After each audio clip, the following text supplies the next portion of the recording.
ఈయన రెండవ చంద్రగుప్తుని ఆస్థానంలో పనిచేస్తాడు. బృహత్ సంహిత అనేది సైన్స్ అండ్ టెక్నాలజీకి సంబంధించిన పుస్తకం. ఇది విజ్ఞాన సర్వస్వంగా పిలువబడుతుంది. గుప్తుల కాలం నాటి విజ్ఞాన సర్వస్వంగా పిలువబడ్డది ఏంటంటే బృహత్ సంహిత. రాసింది ఎవరంటే వరాహ మిహిరుడు. ఈ వరాహ మిహిరుడు అసలు పేరు మిహిరుడు, కానీ రెండో చంద్రగుప్తుడు ఆయన కాలంలో అత్యున్నత పురస్కారమైన వరాహ అనే పురస్కారాన్ని ఆ మిహిరుడికి ఇవ్వడంతో ఆయన అప్పటి నుంచి వరాహ మిహిరుడిగా పిలువబడుతున్నాడు. వరాహ మిహిరుడు బృహత్ సంహితతో పాటు లఘు జాతక,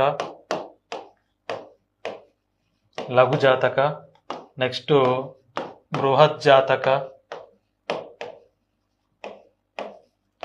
జాతక అనే ఈ పుస్తకాలను కూడా రాసిండు. బృహత్ సంహిత, లఘు జాతక, బృహత్ జాతక.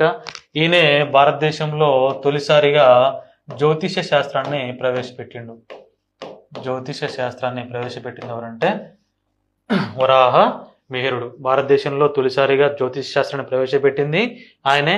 ఈ బృహత్ సంహిత నుంచే మనకు ఎకాలజీ, జియాలజీ, నెక్స్ట్ హైడ్రాలజీ అనే శాస్త్రాలు మొత్తం దేని నుంచి ఆవిర్భవించినాయి అంటే ఈ బృహత్ సంహిత సిద్ధాంతం నుంచే ఈ శాస్త్రాలన్నీ ఆవిర్భవించినాయి. లఘు జాతక, బృహత్ జాతక కూడా ఎవరు రాసిరంటే వరాహ మిహిరుడు. ఇంకోటి పంచసిద్ధాంతిక అని ఉంటుంది. పంచసిద్ధాంతిక అనేది ఉంటుంది. ఇది కూడా ఖగోళ శాస్త్రం పైన రాస్తాడు. దీన్ని ఖగోళ శాస్త్రం పైన రాస్తాడు. ఆ పంచసిద్ధాంతికలో ఏమున్నాయంటే Surya Siddhantika, next Vashishtha Siddhantika, next Paitamaha Siddhantika, next Romasha Siddhantam, next పౌలస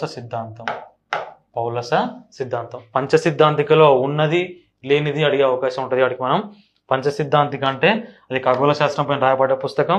దీంట్లో సూర్య సిద్ధాంతిక, వశిష్ఠ సిద్ధాంతిక, పైతామహ సిద్ధాంతిక, రోమశ సిద్ధాంతిక, పౌలస సిద్ధాంతిక అని ఉంటుంది. ఈ రోమశ సిద్ధాంతం కొద్దిగా ఇంపార్టెంట్, గుర్తుంచుకోండి.